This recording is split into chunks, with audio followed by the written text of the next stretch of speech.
Yo, what's good, y'all? Welcome back to Kid Taj. And today I'm going to be talking about some teams that I'm not usually talking about, which is good because I like switching it up. I'm usually talking about Cavs or the Celtics or the Warriors, one of those three most of the time.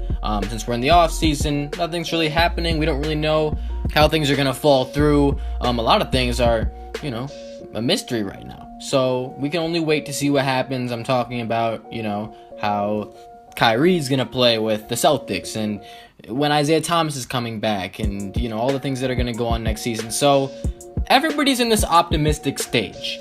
Everyone's 0-0. Everybody believes they have a chance. And I know the season's not starting for another month, but when we get to see who's really good and who's not, we will know. But I want to talk about some teams that I think are the really underrated teams in the East, because when we think of the East, it's all about the Celtics and the Cavs and no one can touch them. But I want to make sure you guys know that I don't think that's a good assumption that no one can touch the Celtics and the Cavs, especially the Celtics, because I do think, and I'm going to be talking about 4 or 5 teams here, some of these teams have a shot. And I'm going to start by talking about the Washington Wizards. In this video, I'm going to be talking about what their chances are to knock off some of these top teams, what they can do to do that.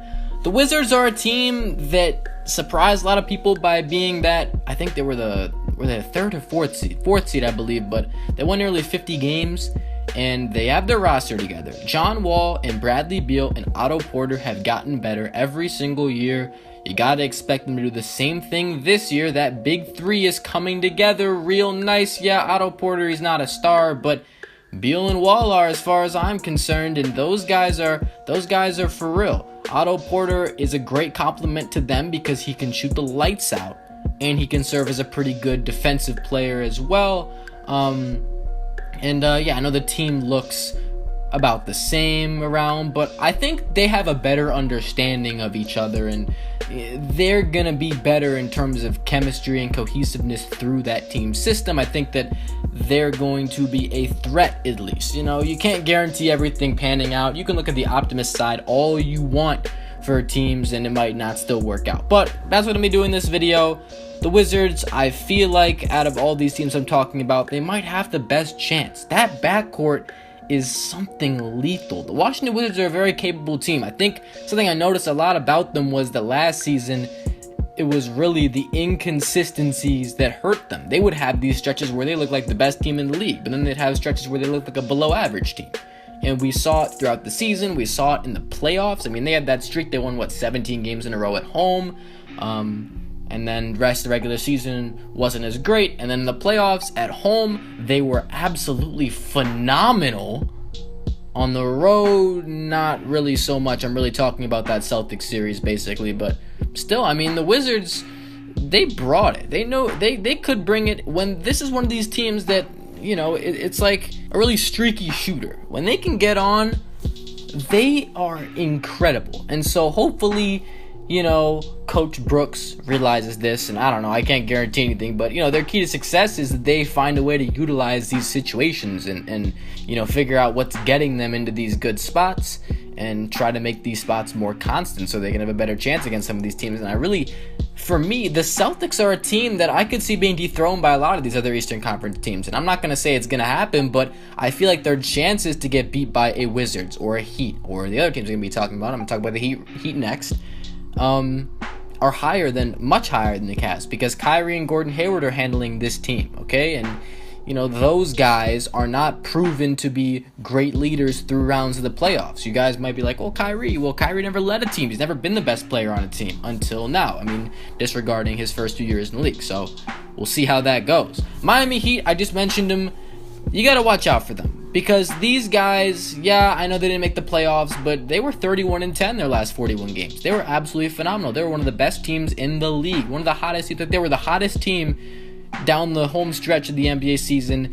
And I'm a Bulls fan, and I wanted the Bulls to make the playoffs, but when I look back on it, I think I would have been a lot better or happier if the Heat made it, because the Heat were playing for something. They looked real good. They looked like it could contend. They did. You might think that's as a joke, but if you guys saw what they were doing at the end, these guys were insane. They were almost unstoppable by anyone. for anyone, I should say. So I feel like if the Heat got a good chance, they could have beat the Celtics. I would have picked them to beat the Celtics in the first round. I'm not even gonna lie, because the Celtics got down 2-0 against us before Rondo got injured. If they can do that, I feel like the Heat, like, I don't know, I feel like they're really serious about it. And, you know, their team chemistry was just coming together so well. They were realizing, you know, what they had there. And so now with, like, a lot of those players coming back, you got Dragic still there, Whiteside still there, Dion Waiters re-signed, and you got a few up-and-coming players like Justice Winslow is going to be back this season. Josh Richardson and Roddy McGruger are also good players. This team, I think they're a lock for the playoffs. Personally, I would be very surprised they don't make the playoffs. I would expect them fully to be there. Another team I'm going to talk about is the Toronto Raptors. I know this team, I've made fun of this team a lot just because I feel like they're one of those teams that really want us to take them seriously, but they get to the playoffs and we just can't. Every year this team just has some type of problem in the playoffs, whether it's Lowry or DeRozan or both of them, and they just underwhelm you every single year. And when they don't, and they somehow make it to the Cavs, they get absolutely annihilated. That's like what happened last year, pretty much. It was sad to see. Really tough because I was waiting for the playoffs to start. Like, I was so excited, but, you know, like, the Cavs just rolled through everybody.